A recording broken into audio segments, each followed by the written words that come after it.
Welcome to Be Alive 365. I'm Pastor Jake. We're in the Holy Week this week, and this is just leading up to the crucifixion. We're in Holy Tuesday. In other words, 3 days after Palm Sunday.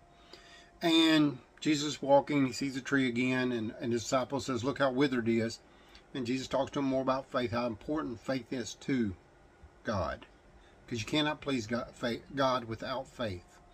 Then he goes back to the temple, and he's arguing with the Pharisees again, the Sadducees. Jesus ain't playing around no more. He calls them vipers. He calls them snakes. He says, you know, how we all ever escape the judgment day? He said, you won't. He said, y'all are going to hell if you don't change your hearts and your ways. So he goes through this whole thing. They get mad. This is actually what causes them to hire Judas. And this is when Judas betrays him. Same day Judas portrays him. And Judas goes to the courts and he asks for money, and they give it to him for turning Jesus over. But during this time, Jesus is talking about the abomination of desolation. This is in the book of Daniel. Excuse me. You got to excuse my voice. The book of Daniel. Daniel prophesies about the destruction. Now the temple of God had been destroyed twice. One by Nebuchadnezzar II, by the Babylonians. That was the first temple that got destroyed. This is the second temple he's talking about. And this happens in 70 AD by the Romans. They completely destroy the temple and don't leave a block upon a block. And that's what Jesus tells them.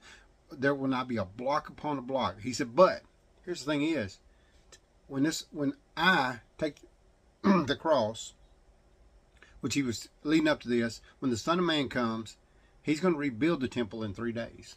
And he's talking about the grave. Jesus going to the cross and rising 3 days.